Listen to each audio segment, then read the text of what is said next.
बच्ची किसी और से नहीं डर रही है, सिर्फ अपनी माँ से डर रही है, अपनी सगी माँ जिसने इसको जन्म दिया। इस लड़के की माँ अपनी माँ, सगी माँ, इसे बेचने की कोशिश कर रही थी। लड़का बोला कहते इसे हम तुमको साथ में कुछ भी करेंगे ना, कोई नहीं बोलेगा, यहाँ पर तुमको मार देंगे चाहे कुछ भी करेंगे, क्योंकि तुम्हारे मम्मी हमसे पैसा ले रखी है। पैसा ली थी? तो मतलब आपके साथ कुछ करने के लिए उससे पैसा ली थी? हाँ। माँ के पास अगर कोई बच्चा सुरक्षित नहीं रह पा रहा है तो आप सोच लीजिए कैसी होगी इसकी माँ। हम मम्मी पापा के साथ नहीं रहेंगे, हम अकेले रहेंगे। मेरा मम्मी है से बोली कहती अगर तुम शादी नहीं ना करोगी तो हम तुमको मार देंगे। इस दुनिया में ना भांति भांति के लोग होते हैं, और इस दुनिया की क्या बात करेंगे, कई बार तो माँ बाप भी भांति भांति के होते हैं। कुछ ऐसा ही केस एक है जिस लड़की की मैं कहानी आज आपको बताने जा रहा हूँ। बहुत अजीब है। ऐसे माँ बाप को आप सोचेंगे तो लोग कहते हैं ना कि आज मतलब समाज में रहना मुश्किल हो गया है। अगर ऐसे घर में रहना मुश्किल हो जाएगा तब आप क्या करेंगे? इस लड़की की माँ अपनी माँ, सगी माँ, इसे बेचने की कोशिश कर रही थी। और इस हालात में ये अंजलि हैं, समान अधिकार फाउंडेशन चलाती हैं अभी, और बहुत दिनों से जानता हूँ, अच्छा काम करती हैं। इस लड़की को रेस्क्यू करके लाई है, अपने माँ से रेस्क्यू करने की नौबत आ रही है। अब कहाँ है समझ लीजिए बस। इसकी माँ एक 40 साल के अधेड़ उम्र के आदमी से बेचने की कोशिश कर रही थी। अगर बचाया नहीं जाता तो ये दिल्ली होती। तो ये कहाँ से लाई हैं इसको अंजलि? देखिए एक्चुअली ये कहीं से हमारा वीडियो देखी और कॉल की कि दीदी हमें हमारे माँ बाप बेच रहे हैं, हमें बचा लीजिए, हम मतलब भाग करके आए। तो ये हमारे ऑफिस पे आसपास ही थी भाग करके, तो वहाँ पे एक औरत मिली और वही औरत इनको यहाँ तक ऑफिस तक हमारे सही सलामत पहुँचा कर गई। और उसके बाद इस बच्ची को हमने इसकी उम्र वगैरह पूछी तो काफ़ी छोटी है ये, शायद हम इसका नाम नहीं ले सकते, एड्रेस नहीं ले सकते क्योंकि अभी बालिग तक नहीं है। तो उससे ये बच्ची, पर ये जिला बताएंगे समस्तीपुर। हाँ, इन्होंने बस ये बताया कि मैं महुआ वैशाली की रहने वाली हूँ, लेकिन यहाँ पटना में मैं अपनी माँ के साथ रहती हूँ। और इसकी माँ जो है वो इसकी सगी माँ तो है, लेकिन इसके पिता सगे पिता नहीं है। वो पिता जो है वो बायोलॉजिकल इसके फादर नहीं है, क्योंकि इसकी माँ पहले पति को छोड़ के दूसरे से शादी की और उसके बाद इस बच्ची को अपने रास्ते से हटाना चाहती थी एक अधेड़ उम्र के साथ आदमी के साथ। 3 से 4 तीसरा कोई इसके माँ का बॉयफ्रेंड है, वो तो अलग एक कहानी है। आप कहाँ पे रहती थी पटना में? तेज प्रताप नगर। तेज प्रताप नगर में मम्मी के साथ रहती थी? हाँ। और आपके पापा सौतेले पापा रहते थे साथ में? नहीं, वो गांव में रहते हैं। गांव में रहते हैं? हाँ। तो ये किससे बेचने की कोशिश कर रही थी बाबू आपको? पटना में एक अंकल है ना, वही अंकल दिल्ली में जाते हैं, एक महीना पर जाते हैं, हफ्ता में एक पे। तो वही अंकल वहाँ पर एक लड़का देखे ना, तो बोला कहते 30-40 साल के लड़का है। तो मम्मी बोली कहते कोई बात नहीं है तो शादी करा देंगे, कितना पैसा देगा? तो अंकल वो हमने खाना बना रहे थे, तो अंकल ना बोला 3-4 लाख देगा। तो हमको क्या बोला, लड़का वो अंकल आके फ़ोटो दिखाया, बोला कहते इसी से ना तुमको ना दिल्ली में जाके आप बेच के तुमको ना मम्मी चले आएगी। और लड़का है ना से 30-40 साल के, वो हमको बताए हैं अंकल। 40 साल का है लगभग। हाँ। अच्छा, आपको कभी पहले मम्मी गलत काम के लिए दबाव बनाई है? हाँ, और मम्मी ना मेरे मम्मी सब काम कहती थी, हम कर लेते थे, बेखिलाफ हम नहीं चलते थे।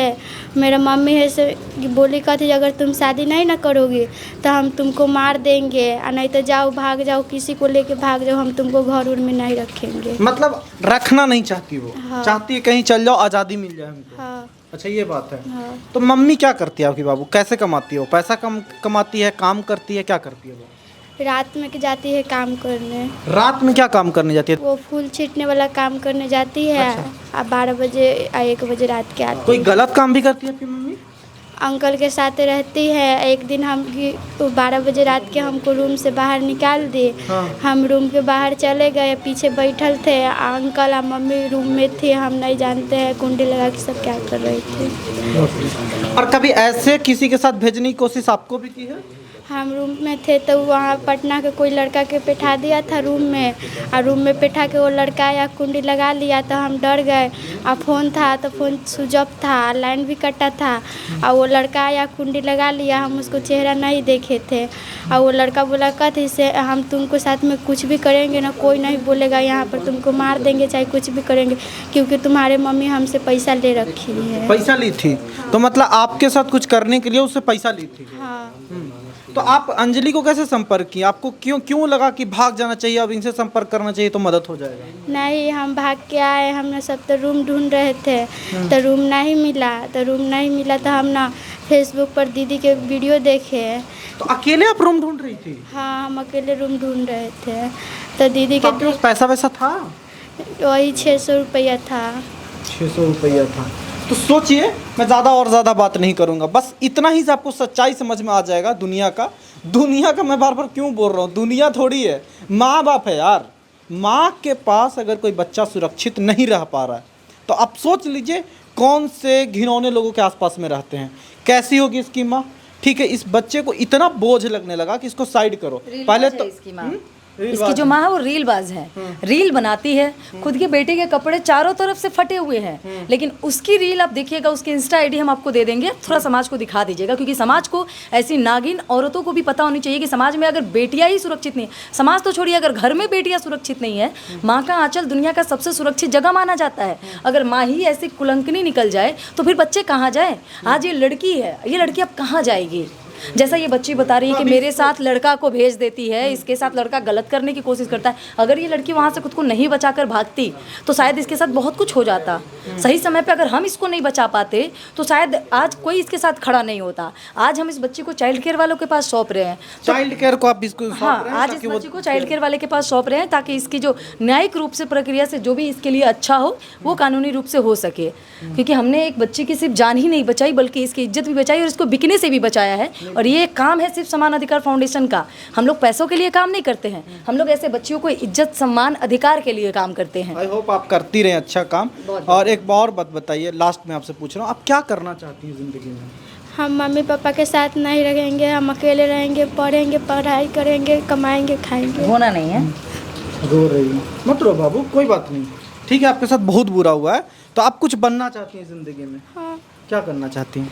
हम सोचते हैं हम पढ़ाई करेंगे, मेहनत करेंगे, जो चीज़ मेरा ज़िंदगी में आएगा हम वो बनेंगे। हम यही है, रोना नहीं है, हम लोग मिलते आते रहेंगे। इतनी बुरी आपको कब से माँ ये सब कर रही है, ये सब चीज़ें?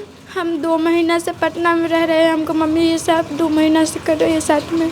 और उसके पहले नहीं कर रही थी ये सब? नहीं, उससे पहले हम नहीं मम्मी के साथ रहते थे। पापा के साथ रहती थी? नहीं, हम गांव में नानी के गांव रहते थे। ओ, तो नानी के गांव आप क्यों नहीं जाना चुनी? क्योंकि वो मामा ममानी कितना दिन रखेंगे, मामा ममानी अच्छा नहीं है, और मम्मी वहाँ से हमको बुला लिया तो मम्मी ऐसे काम करती है। तो चलिए, यही कहानी अब तक रखना था, बस आपको आज ये भी पता लग गया, ये भी बाकी था कि अपनी माँ इतनी इस तरह की हरकत कर सकती हैं। तो बाकी आप राय ज़रूर दीजिएगा। आई होप इस बच्ची का बहुत आगे फ्यूचर अच्छा हो जाए, चाइल्ड केयर वालों को दिया जा रहा है, और बाकी क्या अपडेट होता है ये हम ज़रूर ध्यान रखेंगे।